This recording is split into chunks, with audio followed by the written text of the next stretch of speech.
back. So hope you all enjoyed those films there. I'm so amazed at the talent that we've all seen. There's a great bunch of them, and a gift being able to present today. And hopefully you all had a great time. And with that being said, we're going to be opening up the voting polls soon here, and you all get to choose one of your favorite films that you have seen within the 15 films. So that will be open during the Q&A, which will be starting again soon here. So again, please check out the donation link for our SRJC program. And that was mentioned earlier. It'll help support the future festivals in addition to the SRJC digital filmmaking program.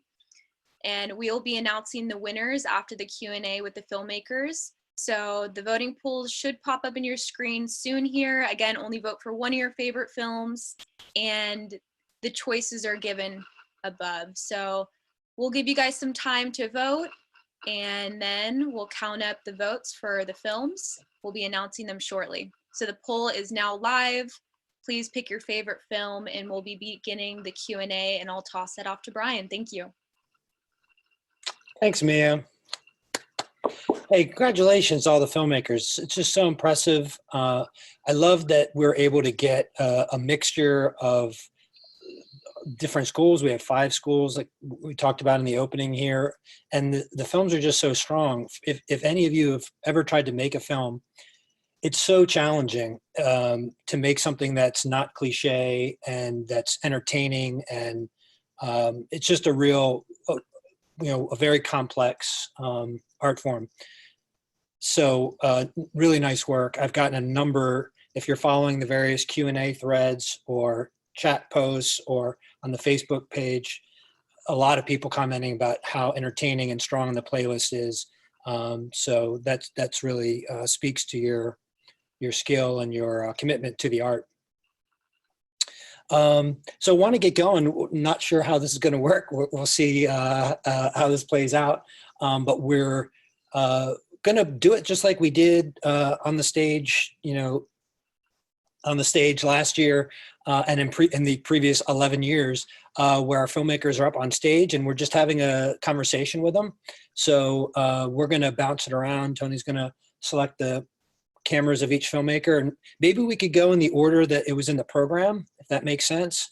So we'll be starting with Zach with his film on milk. Zach's from Annalee High School, and I think most people would agree, a really talented filmmaker. It's a really great film, but we'll just bounce around. So if each filmmaker could just take a few minutes to talk about whatever they think is interesting to talk about as it relates to their film. It could be what was the inspiration for the film, or an interesting production story that they might have, or what sort of luck they've had so far. I know some of the films have been playing around in different festivals and been getting some acknowledgments. So basically anything that you think is interesting would be great. We'll just talk for about 5 minutes and we'll just go down the list from one filmmaker. So Zach will be first, and then Heather, and then Peyton, and we'll just go through the line. For those of you who are watching, feel free to jump into the Q&A post, which is at the bottom of your screen there. You can type in a question, and I'll just throw those to some of the filmmakers. They'll be responding on their own through their keyboard, as well as verbally. I'll voice some of the questions and we can proceed like that. So Zach, why don't you start us off? Can you tell us a little bit about Milk and whatever you think is interesting about that film from a filmmaker point of view or from a production point of view? Yeah, totally. Well, my friend Ian Shine and I, we were trying to just figure out an idea for the next short film we were going to make.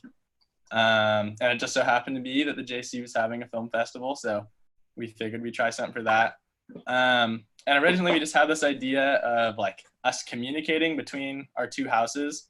And just the comedy bit of it was just because we lived across the valley and somehow we'd yell to each other and hear it. And then we just had the idea of needing milk for cereal, because I feel like that's a pretty common thing, that sometimes you want a bowl of cereal but you don't have any milk. Yeah. So but yeah, we just tried to work more on kind of framing our shots well and working on the cinematography part, considering that the story part of it just wasn't as like thorough as maybe a horror film or like more dialogue or something. So I feel like that helped both of us just try and take more time and really just make everything look as good as we could. But it was also a good learning experience. I definitely came out a better filmmaker, I'd say, and would do stuff a lot differently next time. But yeah, all around it was super fun, and can't wait to make more. I love it when you ask for the milk and you go to the different shots, and then the final shot is the shot of the cows, and then you just hear like the cow. It was really nice. Yeah, we got lucky. Somehow I just caught it at the right moment. Cool. Congratulations on that. Thank you. Heather. Hi. Talk a little bit about Trail to Nowhere. Well, I use the Joe Rodota Trail. I like to bicycle, and I, of course, saw the encampment growing over time, and certainly have opinions about homelessness. I absolutely believed before even making this film that everybody has a story, and that there are very particular reasons why people end up in those situations that aren't about that aren't about blaming them, I guess is one way to put it. And something that was really, as Rebecca and I started interviewing people, it made me realize the balancing act of a documentarian between being very passionate and caring deeply about your subject and trying to tell a story that is somewhat objective.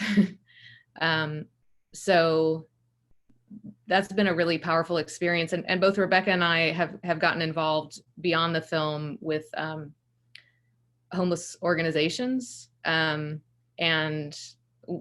we've also been, doing more interviews and getting more footage, and hope to expand that into a full-length film eventually. That's a fantastic idea.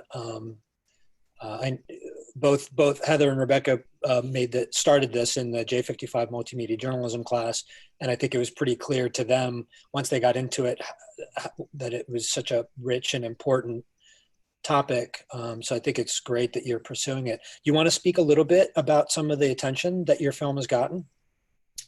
Well, I guess the Society for Professional Journalists, I think is the name of the organization. Another instructor at SRJC submitted our film, and Ann Belden. Yep. Thank yes, you. thank you. Yeah. And so I guess the way the competition is a student competition within that Society for Professional Journalists. And so we won the Region 11. We didn't even know we were submitted. And suddenly we found out we won for Region 11, which is sort of southwest, I think, mostly of the United States. Yeah, I think you beat out entries from Arizona, all of the rest of California, which is like 5 other states in terms of size and population, Hawaii, Nevada, Guam. So yeah, so now we move on to the national, and I don't actually know what happens next. We'll just kind of waiting to see. So now we're put in competition with the filmmakers that won for other regions. And then great. Do you know when that's taking place? Well, I think they said late spring.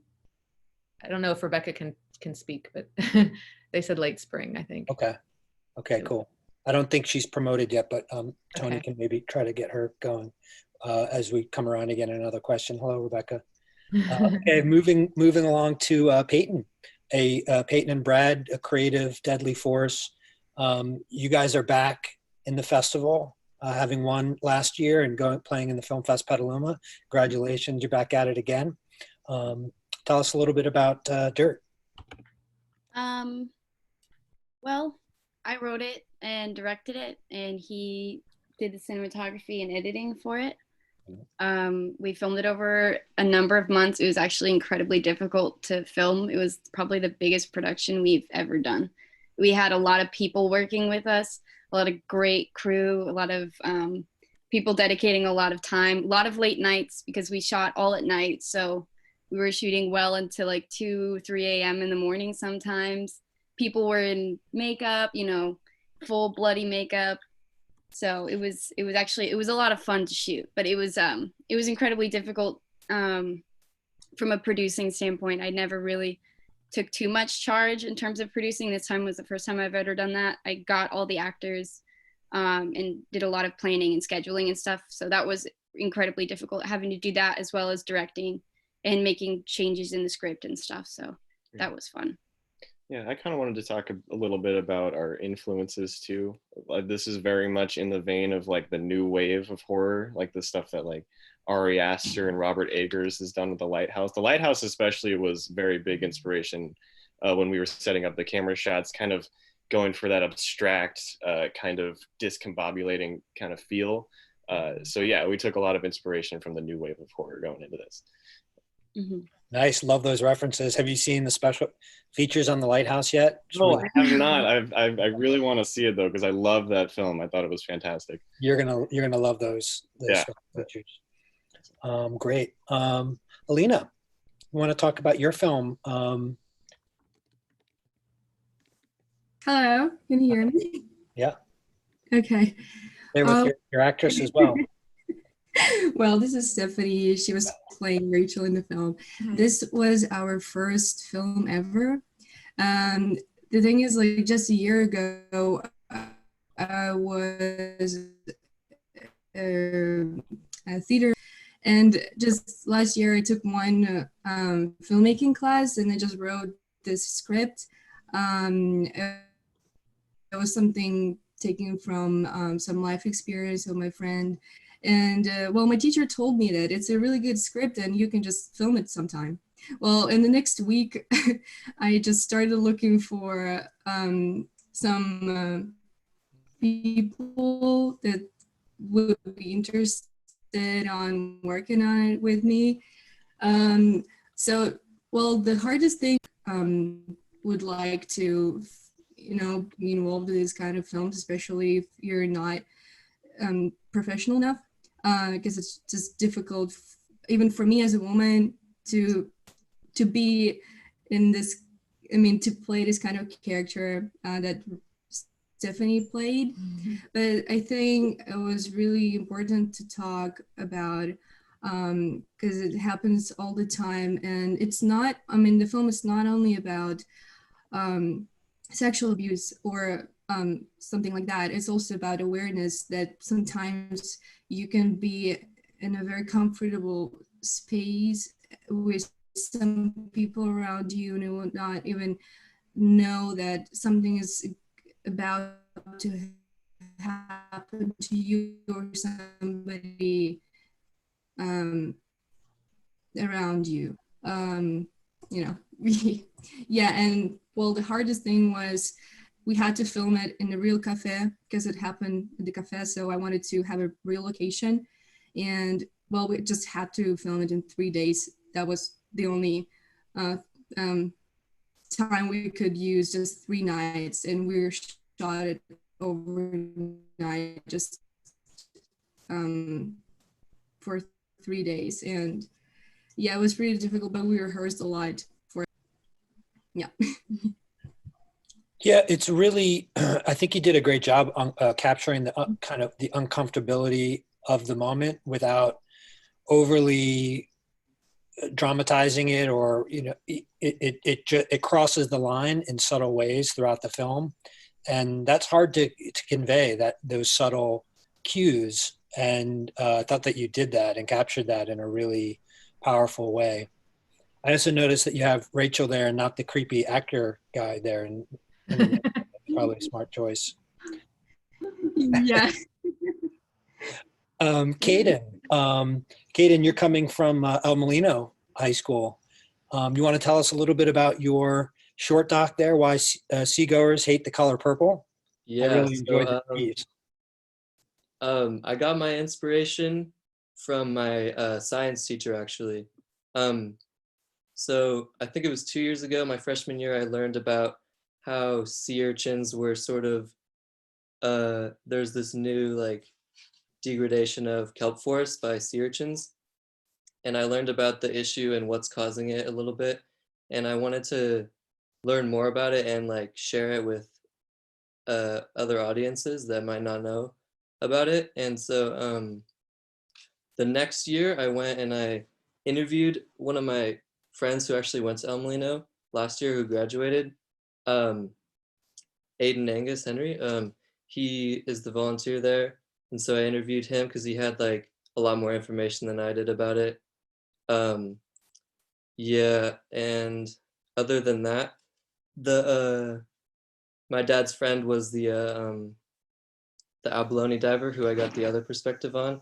Okay. And I just wanted to sort of share all that information because not a lot of people are hearing about it, and it's actually been affecting our coast for the past 5 years. Yeah. Kind of like Heather's Trail to Nowhere, you know, yours is another local documentary that's spotlighting a serious national, international issue. So, you know, really congratulations to both of you for putting that into a way that is going to reach more people. I thought you did a good job making something that's really difficult to capture visually, and you put it into a short form that does move and is easily digestible. So, you know, nice work on that. Thank you. Okay, Morgan on Burial. Morgan, you've been pretty prolific making lots of different content, playing on both sides of the camera. You want to talk a little bit about this piece? Yeah. So this, my grandfather passed away a couple years ago, and so this is not based off true events, but it's inspired by sort of the goings on of what happened there, because he had a rough time towards the end. So I wanted to tell a story that just sort of tackles dementia and just, you know, the issues that go on with just how family kind of has to deal with all that. So, and I'm working with a friend of mine now to early stages of adapting it into a feature. So I think that this could be it could be a good larger story, and that's kind of how I intended it originally. So I'm excited to do that. So yeah, great. I really, when that script came up in Media 21, I think it was the top script chosen. It was really tight, and you know, it's sad, but it's something that we all sort of kind of deal with in one way or another at some point in time. Yeah. Nice job capturing that. Thank you. Sophie is back also. Sophie, you were an award winner in the Student Film Festival last year, and Film Fest Petaluma. You want to talk a little bit about this one? This one's quite different than your last film. A little bit. You didn't think it was funny? Well, this one's got more blood in it. Yeah, I wanted to try writing something a little bit more serious, or like actually planning out where something in the beginning was like had a bunch of hints and then completely explained by the end. Definitely did not come as easy as writing something comedy based. Very difficult, and especially since I had a B in it, it was really difficult not to just crack jokes in it. So it was way more difficult than last year. It's a hard story to tell because it's so confusing. It's going all over. It's intentionally confusing. Yeah. So kind of riding that line is definitely a challenge. Was your sister upset she wasn't in this one? No, I think she was very relieved because I don't know how she feel about being in something kind of dramatic. Yeah, I don't blame her. Great. Renaud, with White Lies, like Morgan, you play on both sides of the camera. You've been a lot in front of the camera in things that I've seen in the last couple of years. What was this one like? Well, this one, it was my first film that I ever directed, so it was a bit stressful, and I would have rather stay in front of the camera than behind it, but I was comfortable in both sides anyway, thanks to my wonderful crew. So yeah, it was amazing. Zach's on this line as well. Zach, feel free to jump in on this. Same if I'm missing any other crew who are on, if you want to unmute your mic and jump in, by all means. Anything to add, Zach? No, it was really fun. Renaud wrote a great script, and we've worked with pretty much everybody in there already. We did a 48-hour film sprint with them, which a running theme of that one was thrown up. So it was really funny to make them have to do it again for this one. So you use the same crew as you did in the 48-hour film. Pieces of it, yeah. So Yeah, the some same of them. cinematographer, the same two main actors. Yeah. Cool. There is another 48-hour film event going on in Santa Rosa. So I'll post that on our Facebook page for those of you who are interested in, watching this gets you excited to jump in fast. That's what that's for. Sean, you're up next. I see you're there with your sister, Senna. How's it going? Hi. This has been a really great experience for both of us. We've had a great time watching. Let me share the screen. What? Never mind. Sorry. So like from my view, like my why can't I talk? Okay. So I came up with this story because we were assigned in the J55 class to make with 2 documentary pitches, and I had one that I carry over from the first time we pitched, and I was racking my brain on what am I gonna do? I have no idea. I was thinking it over. I was laying in bed one night, and all of a sudden I was I have a sister that's sick and very sick. She's got a disease that affects 45 to 60-year-olds, not 14, 15-year-old girls. So I was I think this is a story that I want to tell. And that's what I did. And I felt great about making it. I was kind of afraid that she wasn't going to want me to do it because even though she's a very, very outgoing person, she does have some things she wants to keep to herself, but she was on board with it. And I was so happy that I was able to make it. I was so happy that Brian gave me the opportunity to make it. And I got a question in the Q&A that I accidentally put answer live, which was, I'll bring it up for myself. How was interviewing your family for a movie? Did you find it easier or harder than interviewing non-family members? That's a good question. Yeah, so I interviewed my mom and I interviewed my sister, which surprisingly, I didn't have a lot of problems with it. As you can see from the video and right now, she's very, very, very photogenic, very in the moment person who can she's very into talking and talking about herself and how she feels.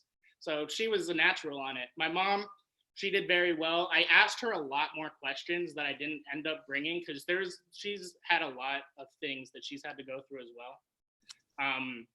Especially she was in the hospital with my sister twice for 18 days, not 2 9-week sessions, not a full 18 days, but it's been really hard on her. She's had to deal with all the shit, there's stuff that she's been going through. I'm sorry. And so there's a lot of things that I cut out from there, but I felt like I wanted to tell right now. Do you want to say anything? Did you want to say anything? I would love to hear from you. What was it like to see it when Sean showed you the film, and what was it like watching it again tonight? And yeah, well, as you could see, I did community theater, and I've always loved going in front of people and telling a story. If it doesn't have meaning to myself or to others, that's with my music as well. If it doesn't have meaning that I can share with others that relate to it, it doesn't matter. So my brother, from that point of view of putting it out on that screen, I felt, of course, I see myself in videos all the time. I get uncomfortable, you laugh at yourself, you're like, but I was very glad that I have a brother that is so passionate about telling something that means so much to him, especially that's what we have in common, So being able to share something that affected my life, and not just mine, my family, my friends, it's very touching, and I love seeing it, but at the same time it's very hard for myself to see it a lot, because it's I still don't really believe it or want to believe it, but I have to, and move forward. Yeah, I mean, your strength and your charisma all come through so well, and it's a really inspiring story. So, kudos to you for being open to sharing that story, because I'm sure it's really inspiring to a lot of people. And Sean, nice job telling it. Sometimes telling stories about your own family is not easy. So good job to both of you. Thank you very much. Appreciate it. Heather is on here with Eli on The Artifact. Do you guys want to talk a little bit about this? Yeah. Heather does not. Okay. Not surprising. Heather's shy. It was definitely a really interesting project to shoot. Originally, I wrote it after being invited to be a part of Unreal, a horror anthology, which is on Amazon, by the way, put together by Morgan Hamilton Lee. Unfortunately, I didn't finish the project in time for it to be included on that, but we were still super jazzed on what we had, so we decided to keep working on it. It took us a lot longer than we expected or really wanted it to take, but I think the extra time that we took on it really helped us kind of realize what we wanted it to be, because it's weird, it's an odd short film. It's got a lot of surrealist elements, and it's really easy to make that just kind of seem like nonsense. So I'm kind of glad that we took the time to sort of figure out the direction that we wanted to take it, to turn it into more of a cohesive story while still maintaining some of its more surreal, like out there elements. I would say if you or Morgan want to post the link to the anthology that you have, either in the Q&A chat or on the Facebook group, wherever you have permission to post it, go for that. I think I'll let Morgan handle that. He's probably got the link more at hand than I do. Okay. We can come back around and talk about it, but we were talking about Lighthouse earlier with Brad and Peyton. I see a lot of that kind of style in your film. Oh, absolutely. I love all that kind of stuff, and also a lot of Lynch too. Huge David Lynch fan, so I kind of wanted to get some elements of that in there as well. Heather, what was your role in it? I was the editor, and it's funny you mentioned the Lighthouse. Like Eli was saying, this took a long time to make, and we kind of abandoned it because we didn't really have a clue what we were doing with it, because it was just so unlike anything we were working with. And I remember watching The Lighthouse and watching it and going, that's it. That's how I finish it. Like, it's okay that it doesn't make perfect sense. If I can put at least something together that at least makes you think about it, then maybe we've done our job. So that's funny that you mentioned The Lighthouse, but yeah, I also just want to say, like, I don't know if any of the actors are watching it or anybody else who worked on it is watching this, but I just want to apologize again for it taking so long to make. A lot of that's on me, so I take full responsibility for that. Don't take full responsibility. It was a lot of me too, but I'm just really happy with how it turned out. Honestly, I think it's really something that both Heather and I and everyone involved can be really proud of. Yeah, don't it's hard making these, and editing can take forever, for sure. Kelvin from Wake Up over there in Rancho Cotati High School. How you doing?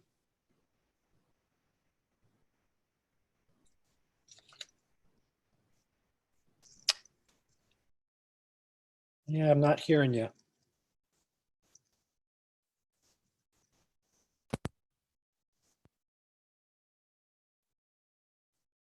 Hello? Yeah, gotcha. All right. There you go? Okay. I'm sorry, I changed my mic during the streaming. Yeah, no problem. Talk to us a little bit about Wake Up. All right, so if you guys are wondering, Wake Up was like a whole bunch of ideas put together. And the story was basically like a little boy getting mad at a video game, because like many people rage quit and stuff like that, video games. So he ran away from home, and like my main goal for this film was to like have like a twist in it. So the twist was like he runs away from home, and then like a monster or some kind of entity starts chasing him or something like that. And while making this, I wasn't sure how to end it, so I basically just put him. I added him waking up and then making it all a dream. That's basically it. Yeah, and is that your who's playing the protagonist, your lead in the film? Oh yeah, my little brother. Okay, nice. What was I it thought like? it'd be easier to use him instead of using someone else. And did that end up being the case? Not really, because yeah, because he would like wander off like every second. Like I would look away for a second to like change something on my camera, and he would like wander off, and I would have to like bring him back, and it's just kind of complicated. But editing went pretty well and all that. Yeah. Well, you know what they say about working with animals or kids. Yeah. Yeah. Not that they're the same thing, of course, but it's a challenge. Awesome. So congratulations on that. Jumping over to Logan on Hometown from Santa Rosa High School. How's it going, Logan? We got Logan. Tony, do you see Logan? Is he on there? I'm not sure if Logan's on. We can come back to him. Let's jump over to Nicole with Not Perfection. How's it going, Nicole? Hi, how are you doing, Brian? I'm doing great. Good. It's nice to see everybody. Yeah. I forgot what your question was. Talk to us a little bit about Not Perfection.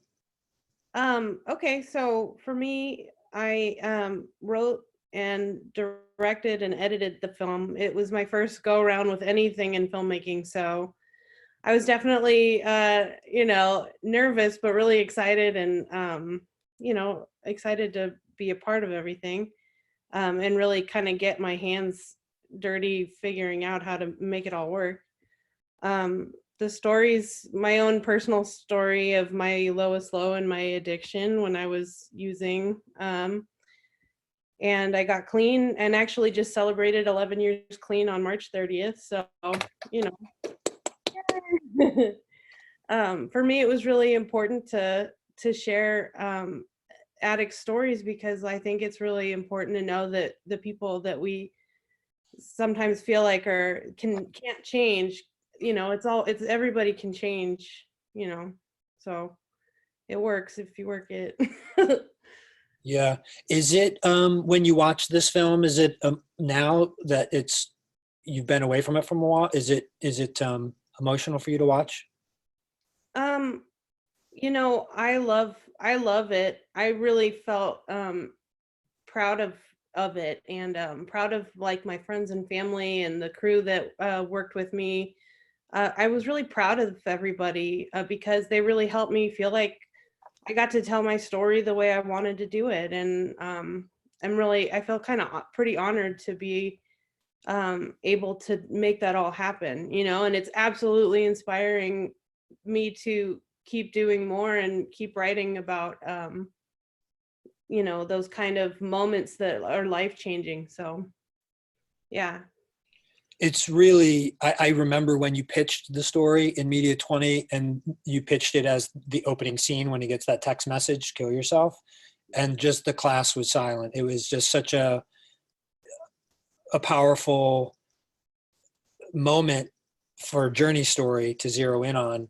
And it just makes for a really cinematic way of expressing a story that, is not a new story, but the way that you approached it was really powerful. Cool. Yeah. Thank you. Yeah. Andrew, welcome back to the JC. You want to talk about Amber? Hey, how's it going, Brian? Yeah, sure. It's going great. Good. So came up with the idea for Amber, kind of came to me a few years ago, and at the time I was working a lot, so I didn't really have time to make that much stuff. And what I was making at the time were these kind of quirky dramas. So anyway, fast forward to last year, and this is quite different. Very different from what I have been doing. Yeah. So fast forward to this past year, and we kind of were like, we watched, me and my brother and my friends, we were kind of like, we have like our own little filmmaking kind of crew. And we got inspired by watching, some horror films, and like all the, they're such a, small budget, and they kind of pull off a lot. So we're like, oh, let's give it a shot. But I didn't want to do anything with like a production really, because I knew our first couple were probably going to be terrible. So we basically got like we shot a couple skits, really short ones, and then we ended up shooting this one, and it was still a very small group, but like we didn't really want to we weren't ready to shoot one yet. So that was kind of like our first like kind of production. And I thought a fun fact was we wanted to shoot it all in one day, so we didn't really shoot any audio for the movie. We did only the dialogue scenes, and then the rest we just did in post. And it was a total, pain in the neck. It was, editing it took 99% longer than everything else. Yeah. So editing horror is just like very time consuming. And we just kind of, another thing was when we first shot it, it kind of like, we didn't have a jump scare in it. So it kind of came off like a thriller. So we ended up getting girlfriend and having her dress up as this, in the same dress as the actress, who was 13, and she was like 23 at the time. So we just covered her face and kind of pulled off a jump, kind of cheap one, but it made it more scary. Which jump scare are you referring to? The one when the girl turns around and then charges. Actually, both of them. Both the jump. The moment when the police officer finds her, I thought you did really well. You drew that moment out really long, which is what you want to do, because it holds that tension really well. Thank you. Yeah, that was kind of, we're trying to work those, as soon as you get the audience, we want to like stretch it as long as we can. So yeah. Cool. Congratulations. And then coming back around, coming full circle, what we call an elliptical structure in filmmaking parlance, coming back to Zach with the art of music. You want to talk about that one, Zach? Yeah, sure. Well, with that, I also enjoy making music as much as I enjoy making films. So I just kind of wanted to figure out a way to.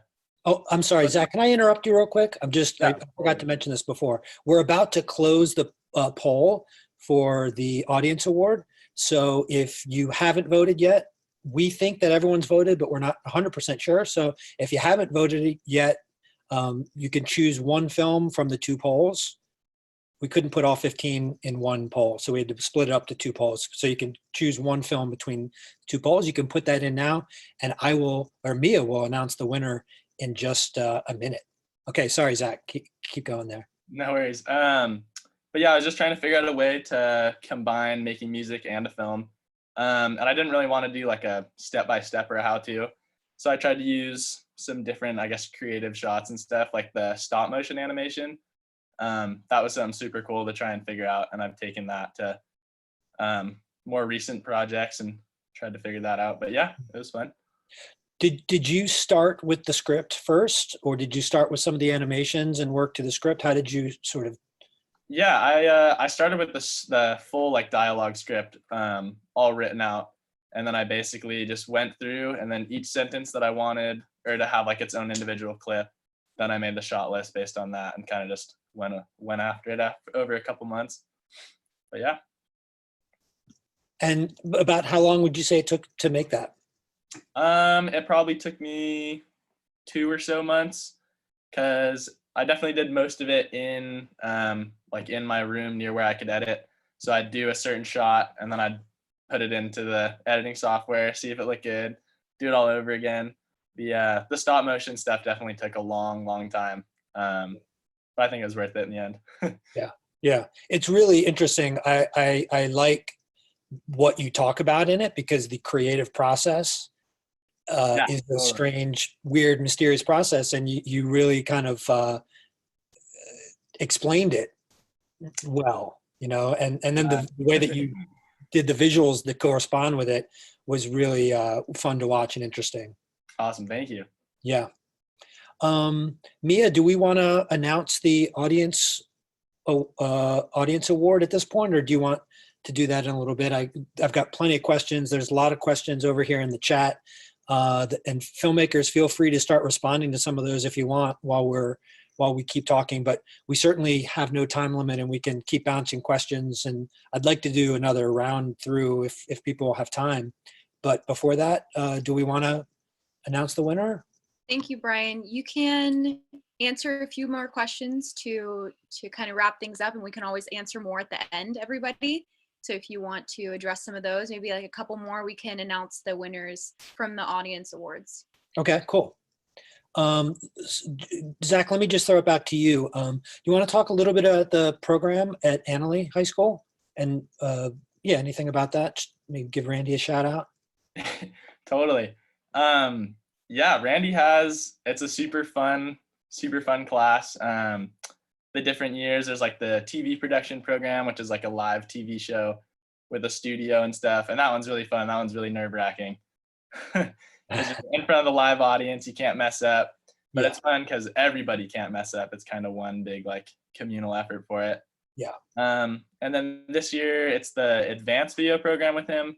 And sometimes we'll just make videos for like outside clients, and then also run like all the rallies and stuff. But yeah, Randy's awesome. Shout out Randy. I know you're watching. Yeah, shout out Randy. He's been active in our Facebook and in the chat rooms. And Zach, where do you prefer to fall into in terms of live production, nonfiction, or fiction? What are you most interested in? I definitely say fiction, just because I just have so many different ideas and stuff. And making commercials and stuff, super cool too. It's definitely just, that would be more of a career path, I'd say. But I don't know. I just want to use film to be able to express the ideas and stuff I have. So say fiction. Yeah. Cool. Caden, let me throw it back over to you about why seagoers hate the color purple. Are you feeling like this is something that you're passionate about in terms of a career as sort of environmental activism? Is this more of a hobby, or has the creation of this kind of changed? Yeah, I definitely enjoy tackling documentary issues, some like science, ecology, stuff like that. And I definitely like to pursue a career in biology. Other than that, it was my first documentary film, so I had a lot of different reception from it than I normally do with other films. It went to like American Cetacean Society. I didn't even know what that was. But yeah, I definitely want to pursue science. Yeah, that's great. I think, given the situation at our planet, this is going to be a rising interest. And I think it's something we're going to be addressing more and more. And in fact, I think film programs are going to be doing eco media programs where people are specifically creating media to raise awareness about the environment. So yeah, definitely. I realized I had missed Logan. I'm not sure if he's back. I'm not seeing him here in the chat, but Logan, if you are here, feel free to unmute your mic and jump into our conversation. And if not, we'll keep moving around. Alina, you want to talk a little bit more about your film, about the production or working with your actors? It's such an actor piece because it's so talky. I remember that was one of the concerns I had about it when you pitched it. I loved the story. I loved what you were going after, but I was nervous about it being so talky. But you managed to really make a film that moved. And so I'm just wondering if you could talk a little bit about that. No, yeah, again, I was a theater major, so since that spring semester was my first semester when I took filmmaking class, and well, I didn't really see it as a film. Still, I saw it as a play on stage, and yes, I mean, if you notice, like I don't really have a lot of camera movements, like they're really limited. Yeah, but also I kind of wanted to show it as a more realistic still, so people can see it as if they are in the cafe. Yeah, but also, well, my friend's idea was to use red camera for the filming, and I kind of liked it, but I was scared, you know, just to mess it up. And the camera quality made me to be more perfectionist and more professional about the film. And so now I think I did even better than I expected. Yeah, but maybe the hardest thing was the sound, because we were shooting in a real cafe and we couldn't turn the buzzing fridge off ever, and it was right next to us, and maybe you can hear it a little bit. I was trying to fix it. I was the one editing and I was fixing the sound. Well, it was the biggest problem in the production, just the sound. And yeah, acting was not really difficult for me because I just rehearsed for a month before the 3 days of shoot, and I think they just did a great. Also, I had children there, and well, they're non-actors, they're my neighbors, and I think they did a really good job. Just it was for their first time. I just kept telling them that you have to be prepared because 20 people are gonna looking at you. 20 people behind the camera gonna looking at you, and well, I think they did a really good job. It was, I think, the easiest part, the children. Yeah. Yeah. And Rachel, do you want to say anything? We've seen you before in some student films here. I've recognized you from at least one other film. Anything you want to mention about the production or seeing yourself on screen or anything like that?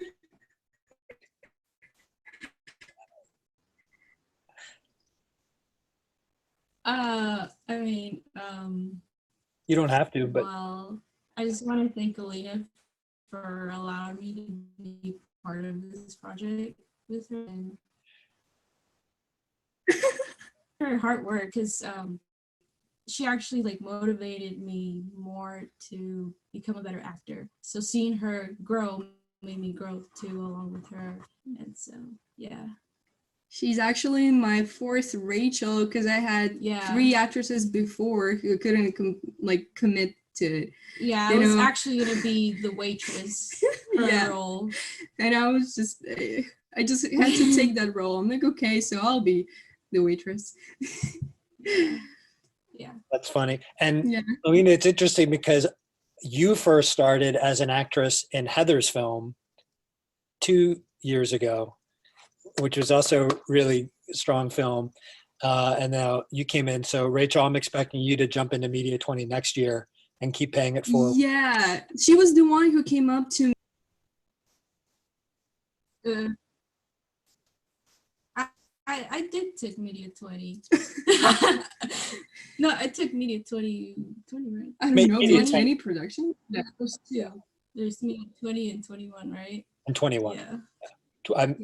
Come into Media 20 is what I meant. Cool. So I'm getting a note from Mia that she's ready to announce the audience award. This is very, very exciting. I should have queued up a drum roll, but I don't have that ready to go. But yes, we do have the final results we've collected from the polls, and the audience award of tonight's 12th annual virtual Sonoma County Student Film Festival is going to be the film White Lies. Woo! So wow. That's what we've been waiting for. That's our audience award. Congratulations and keep up the great work. So this film, along with 2 other films, will be moving on to Film Fest Petaluma. And that's going to be hopefully announced in the fall, or hopefully going to be postponed to be shown later. That's our International Film Fest Petaluma. And I'm really excited for everybody. Thank you all for participating. And we still have 2 more awards to announce, which Brian will bring up. Thank you. Oh, Mia did not mention, did you mention the hat? The hat for? As an award. No, I did not know that. Okay, so new news. Brian has a hat as one of the amazing awards that we're handing out for this 12th annual Sonoma County Student Film Festival. That's our merchandise. We're very proud of it. Both Zach and Renaud will get a hat. Awesome. Really happy for all of you. Yeah. Cool. Do you guys want to talk a little bit more about your film? Us? Yeah. I mean, what really else is there to say? You know, it's just like a story everybody could have. You're just having fun, and that's literally how I got the idea, was while throwing up in the streets after having fun with my friends. So, you know, after this, we're probably gonna go out and drink with some friends responsibly and 6 feet away from each other, honestly. Yeah. Good part. Yeah, I just, you know, it was great job to Renaud. You know, it was his first time directing, but as you can see, he nailed it. Everybody on the crew did awesome. We had a couple people that came in and it was their first time working it, but you know, everybody involved was just super positive, super professional. It was great. Thank you everybody who voted. It's thank you so much. Super exciting for us, and I'm sure Renaud feels the same way. Oh, it's awesome. Thank you. Yeah, congratulations, guys. I'm getting word that Logan is on. Yes, he may be jumping on shortly, Brian. Okay. Okay, cool. Let's keep our dialogue going here. Mia, do you see any interesting questions in the chat that you want to forward to any of the filmmakers? Let's see. I noticed earlier for hometown, how did you decide which locations to use? Now this is Santa Rosa, and I know that there's a lot of interesting places that a lot of people do go to, a lot of murals and artwork in Santa Rosa and in Petaluma as well, just really Sonoma County. But that was the question. How did you decide which locations to use?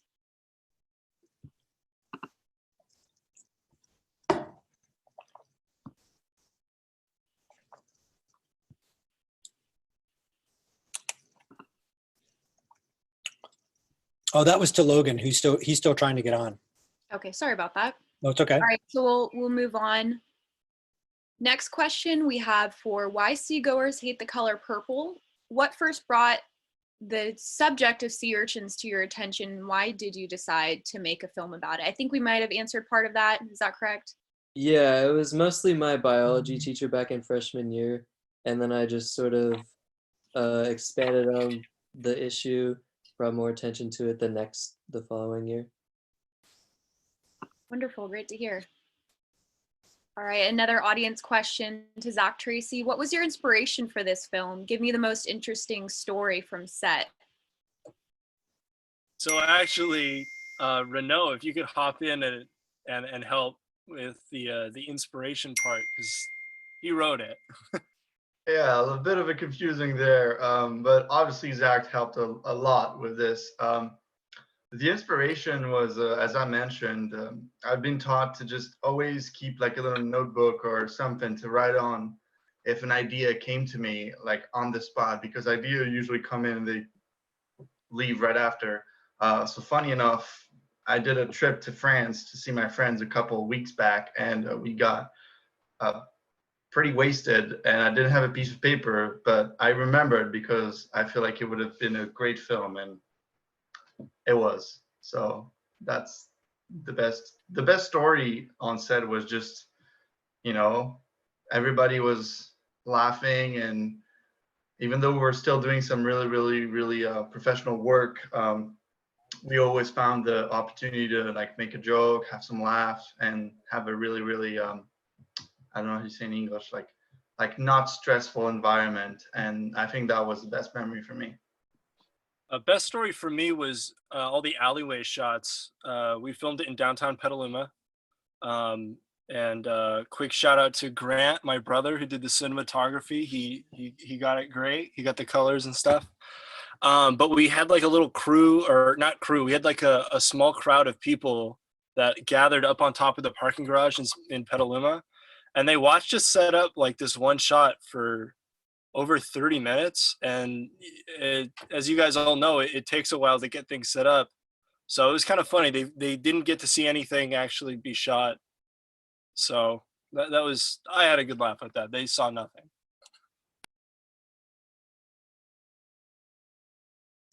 Cool. I think we can move forward. We can keep some of this going afterwards, but maybe it's time to announce the rest of our awards.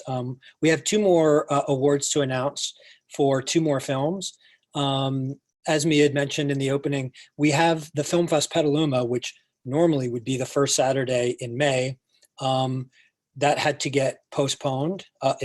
We're hoping and we think that it's still going to happen. Probably happen in the fall, depending on what happens. So we have 2 other awards. We have the Programmers Award, which is Mike Trina's pick. He runs and curates the Film Fest Petaluma. He's been watching tonight. He was really impressed with the lineup. And then we've also got the Screener Committee Award for the highest rated film amongst the committee members. So I'll do the Programmers Award first, and I'll mention again, we do have a couple awards. We have the hat, digital filmmaking hat. Woo! How exciting! And we also have a new prize this year, the Sonoma County MN95 face mask that will allow you to go out and not get the coronavirus. And what's kind of cool about this is that it's got like a breakaway label. Like you can walk around and let people know, like, I won this festival, and then you can kind of flex a little bit and show like N95.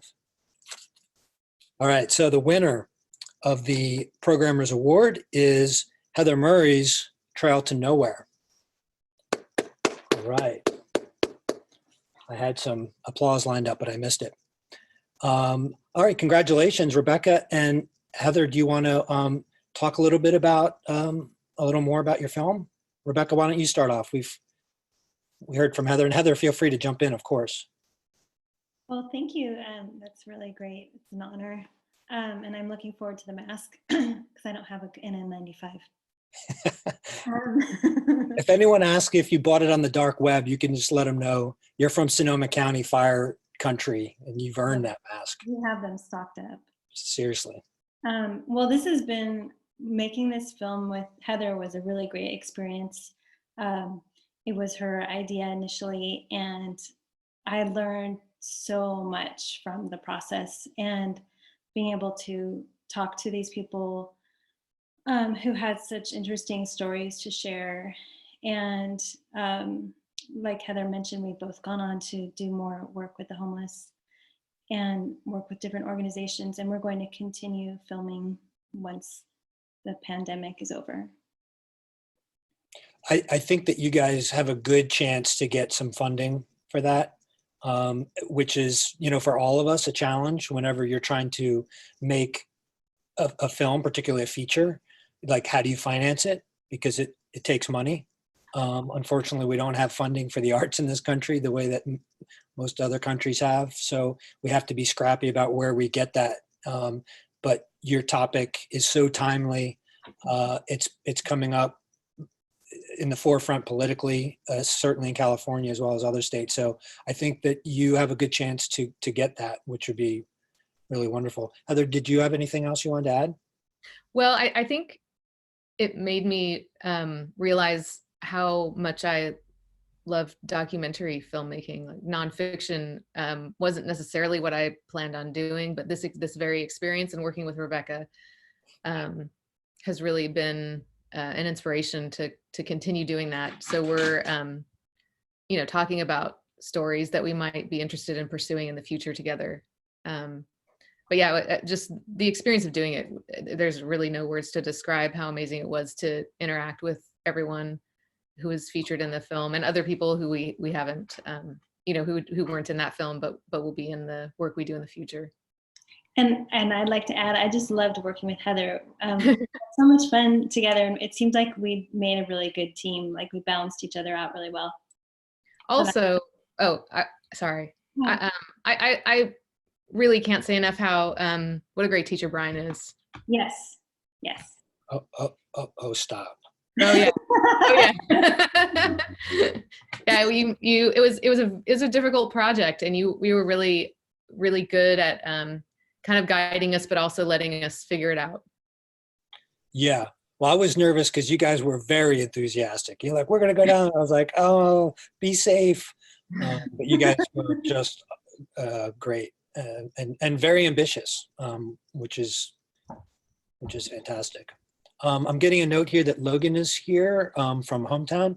Logan, you want to Yes. jump in at all? Hey, how's it going? Yes. Hey, sorry about that. Gosh, that took forever. I thought I was signed into the right account, and I wasn't at all. Yeah, no problem. This whole event is a little complicated. It's more complicated than any of us really thought. Now we're getting into the nuts and bolts of it. And we're getting a steady stream of people trying to find the right links and all of that. Anyway, how's it going? You're from the Santa Rosa High School, and your film Hometown is an homage to Santa Rosa. You want to talk a little bit about it? Yeah, for sure. So my main inspiration is just the fact that I've been living in Santa Rosa ever since I was born. I've been in the same house, just since I was born, and it's just a good representation of everything I like about Santa Rosa, and just all the places I like to go to, and all the and the community that's involved. Because I don't know if you've seen, but at the end of the film, there's this little group of people who found it funny that I was filming, and they just were being themselves and just having a good time, and especially the nightlife that really is some of my favorite. A lot of how I spend my time is just being downtown at night and just taking in everything. I just thought that your concept of it's just kind of like a love story to a location, which is really cool. And I think sometimes when we move away from a space and then we come back to it, we can have a new appreciation to it. So I really, I found your piece interesting. Yeah, sweet. Thank you. Yeah, you're welcome. Let's move forward with the third and final award. This is the Screening Committee Award. And like our other two awards, get a hat. Okay, but we also get a roll, each filmmaker gets a roll of toilet paper.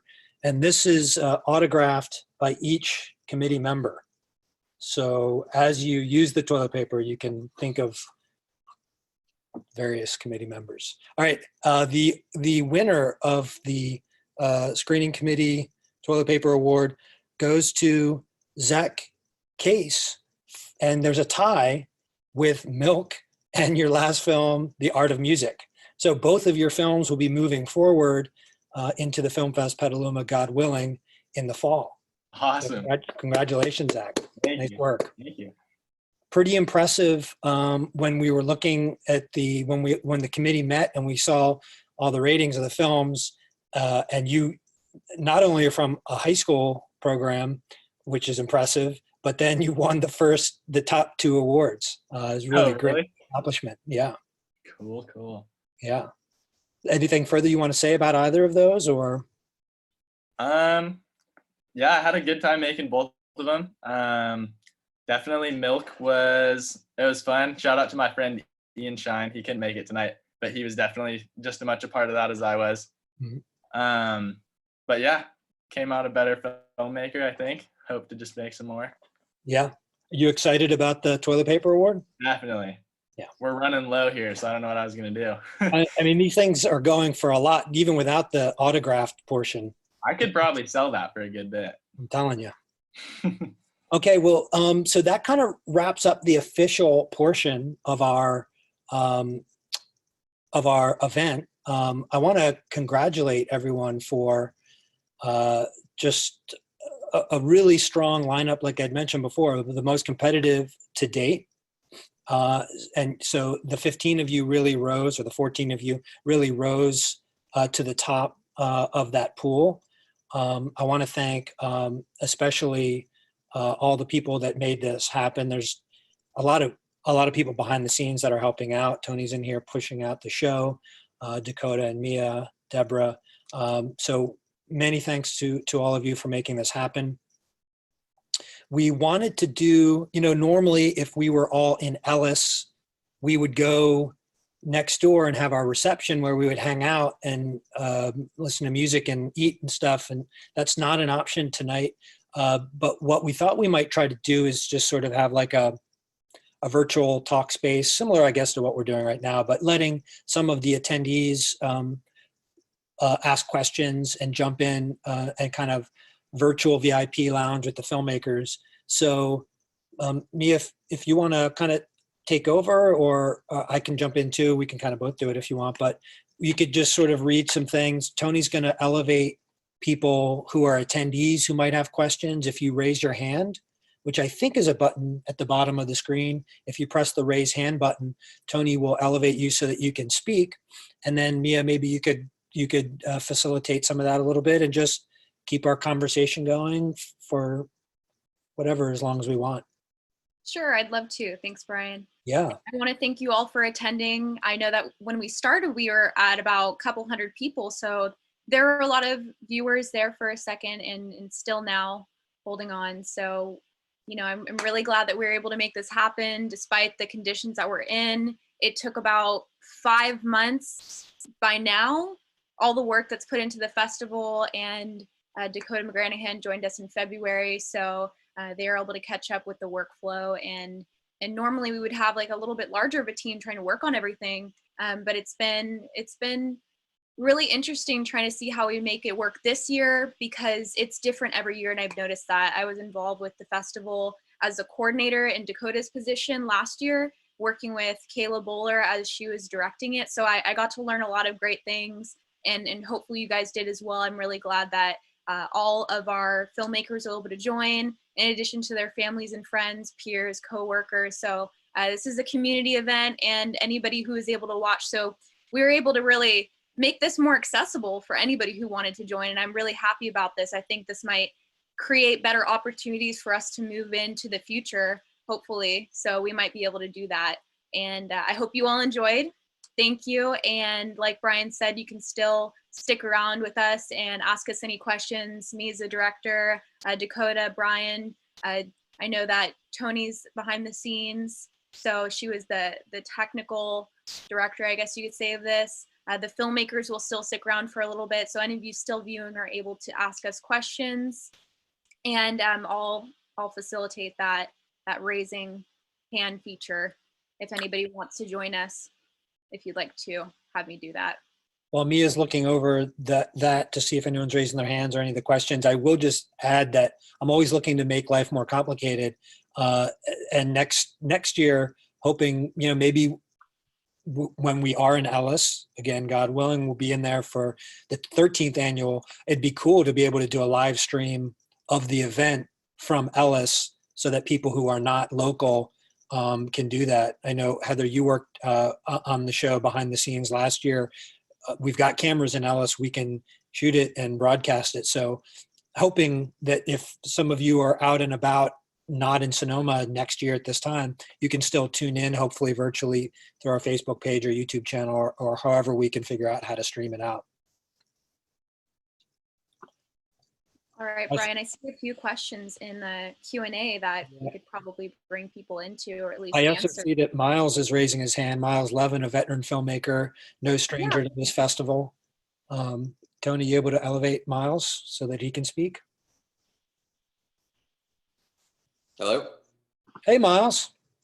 Hello, Brian. Welcome back to the festival. Thank you. It's good to be here. I wanted to say, first off, thank you to you and to Mia and to your team for pushing through and making this happen, because it's a really important experience, and it's just such a gift to be able to watch it, and for those who get to participate in it. So thank you for putting in the effort. My question was, thank you, Miles. That's sweet. Out there have any upcoming projects, and if they can say something about what's coming up next. Thank you for that. And I see Randy Hall in our chat feature, our Q&A feature, asking the same question. He's asking specifically of Zach, who won the audience award. Zach and Renaud, or anyone want to talk about their next projects? I have no next project as of right now. I mean, people are going to be calling you. All the distributors and studio heads are going to be reaching out to you. Be prepared to pitch your next project here. You know,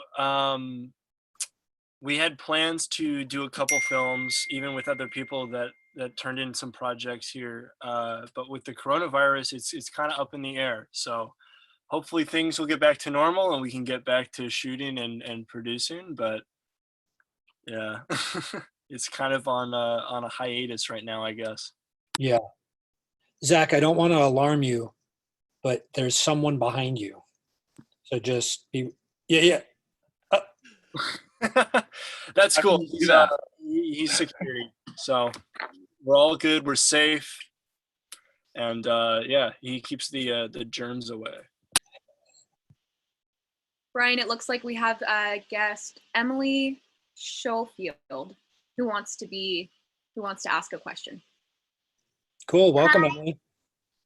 Hi, I'm Allie Schofield from Lafayette, California, and I have a question for Logan Thompson. Yeah.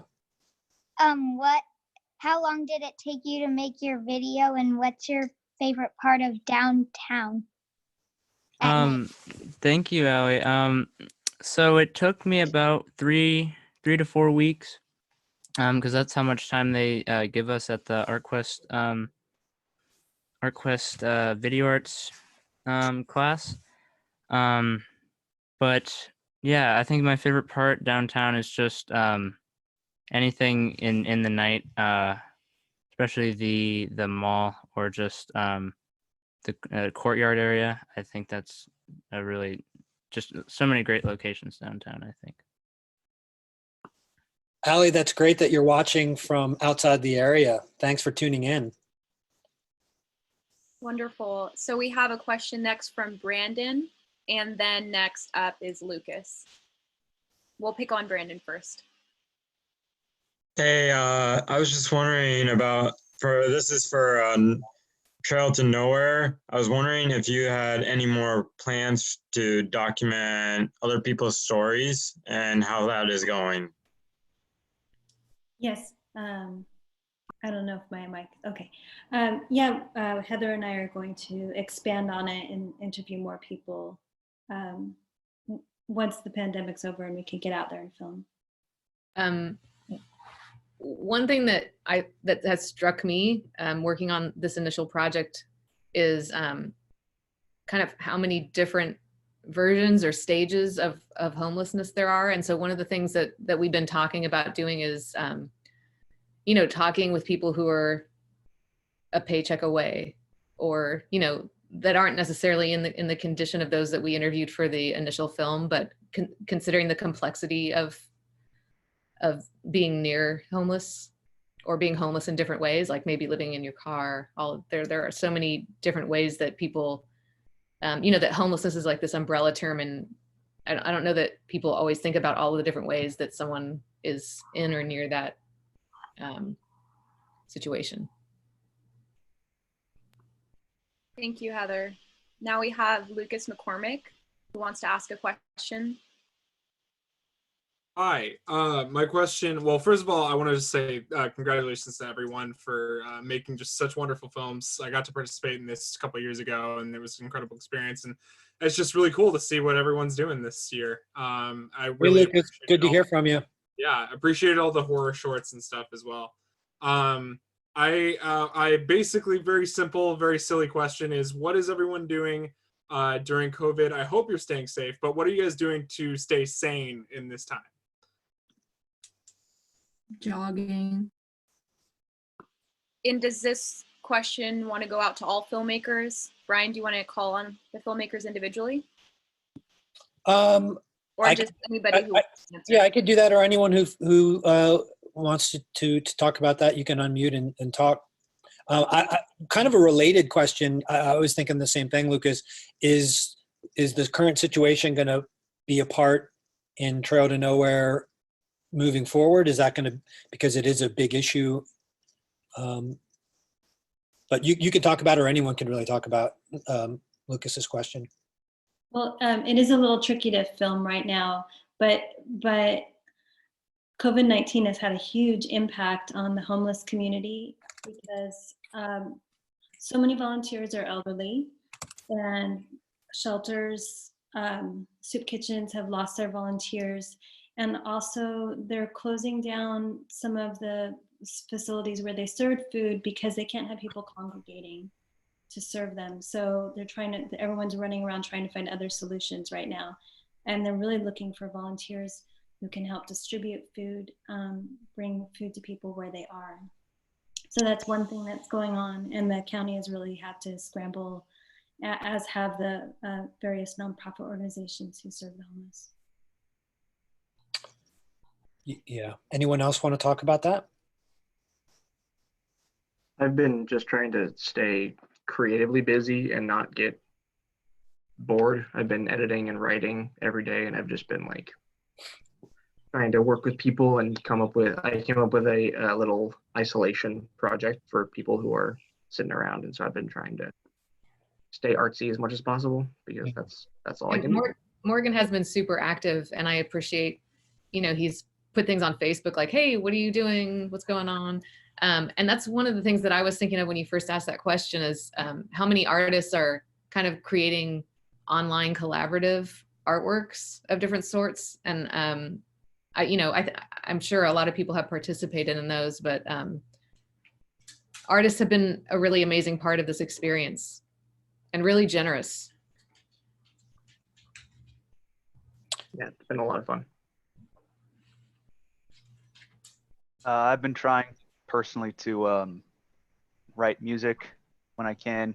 I've been kind of just going back and forth from my garage where all my guitars and stuff are to my computer, and write when I'm not playing video games, which is a very easy way to pass the time. Not the most productive way to pass the time, but an easy way to stay inside, But I've been trying to finish writing an EP that I'm trying to release hopefully sometime before the fall, and just trying to chip away at that, as well as writing and reading whenever I can.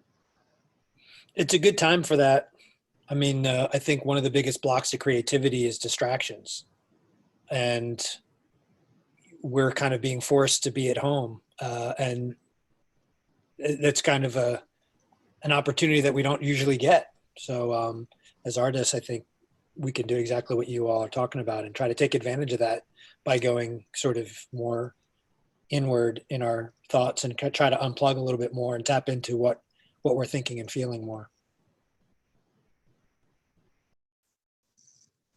All right, I'm not sure if this wants to be the final question, but in the Q&A chat, there's a member that wants to ask to all filmmakers. We all hear so often about the lack of original stories in the world, that we've all seen it before. How do you stay fresh in the face of an idea like that? That's his word. You want to take that one? Yeah. To me, every story, like, it's pretty hard to come up with an original story, but you can put your own original twist on it. Even if you think the story's been done before, if you do something different with it, it's different. It's original. It's something that you make from your heart. So I really just, even if I have an idea that I think of that has been done before, I'll just think, if I'm really dedicated to the idea, I'll just think, well, how can I make this different? How can I do it with like the cinematography or the editing, or even in the dialogue, or anything, any part of the story in terms of the filmmaking, you can adjust to make it personal and original. So that's my comment on that. I want to put in, I think that going forward, originality it's not going to come so much from the story itself, but it's going to come from how you use other well-known stories and themes in order to evoke new feelings. Like in the case of Tarantino, what he does a lot is he'll take, shots from certain movies, and he'll take certain storylines that have already been told before, but he'll do it in a new way. And in that way, you push the medium forward instead of coming up with completely unique ideas. Or unoriginal sequels. Right. Just saying. Hollywood. Yeah.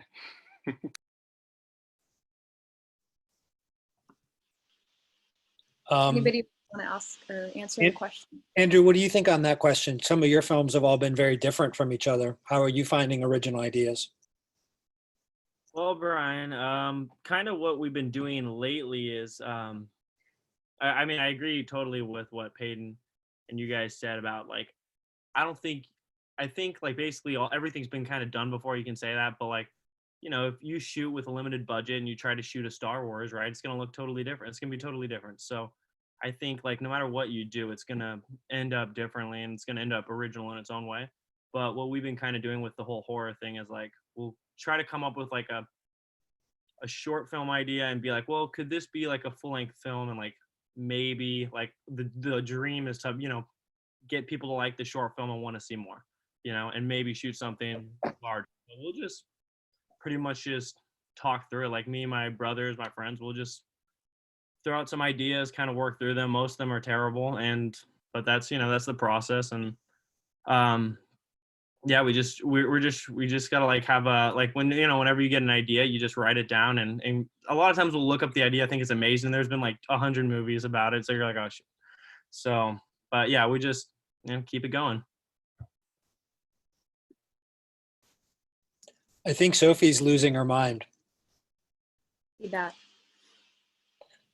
It's like quarantine has set in. Quarantine, insane virus. Any of the other filmmakers want to address this question? Are any tips for future filmmakers? A lot of people are looking at this and maybe thinking they want to go into this same pathway. Insight to provide. Digital film program at SRJC. Be inspired by Brian. I have something. Brian knows Kalyani Man, who's a local documentary filmmaker who is fabulous and a huge inspiration to me. She's incredible. And I asked her about coming up with ideas, and she said something very simple. And I know that it's not as simple as this exactly, but she just said, listen. And it really, like, if you are, you know, kind of paying attention all the time, stories come to you in certain ways. And maybe that's easier to say with documentary filmmaking, but I thought it was a really kind of concise way to talk about getting ideas. Thank you, Heather. And I believe Sean wanted to take the last comment. Brian, I don't know if you want to continue, if we want to close it off soon. Appropriate for Sean to close it out. Yeah. Sure. My approach to making films is to find something that I'm really passionate about, or like a message that I really want to say, and then like construct it in a way that I feel I can be proud of, and something that I can like put together, and like I could have a great time putting it into like sequence in the edit. So like if I don't feel like that I have a good enough message, I'll usually like scrap it. I just want to find something that I want to talk about, and then I think if you have enough passion, if you have enough drive to make it good, then like the sky's the limit in that sort of way. Thank you, Sean. And I think that Eli said he wanted to squeeze in his last word for the festival to all people that are watching, all remainder participants. To the world. To the world, Yes. absolutely. Anything else, Eli? To the world and beyond. I would just say personally that the way I go about it is try not to think too hard about what you think other people are going to like and what other people are going to want to see. Write the kind of story that you would want to see and that you would be interested in, because at the end of the day, if you're trying to write something that you just want other people to like, there's no way to come off more genuine than to write something that you genuinely love and genuinely want to see as well as make. That's all I have to say, really. Well, I'm sure we all really appreciate that. And I think that's very inspiring for those who are starting out with filmmaking, continuing it, and looking towards that in their future. So I personally want to thank everybody for attending, having constant communication, because that's really key. And being here is more than half of it. So, you know, we're all celebrating each other in this time that we're in. I hope everybody stays healthy and happy and uses this as as a great way to channel your inner artist. So I'm really, really proud to be a part of this. And although we couldn't make it happen in person, we are here. So I'm really proud to be the student director for the 12th annual Sonoma County Student Film Festival this year. Thank you all. Thanks, Mia. A lot of love for everybody. So thank you. We'll close it off.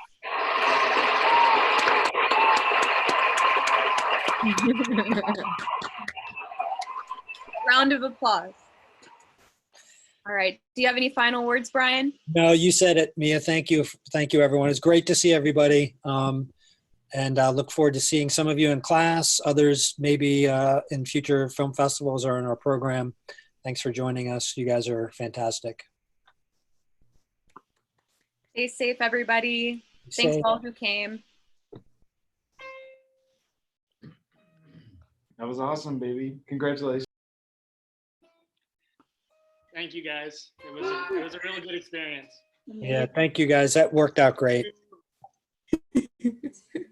I'm really, really pleased with it. I think we had a little over 200 people watching in the beginning. So, Yes. yeah, so that was cool. Wonderful. Are we technically done? I think so. We're still pushing out. Oh, actually, our audio might still be going out. Our audio still going out, Tony? It might be. Oh, there's. Oh.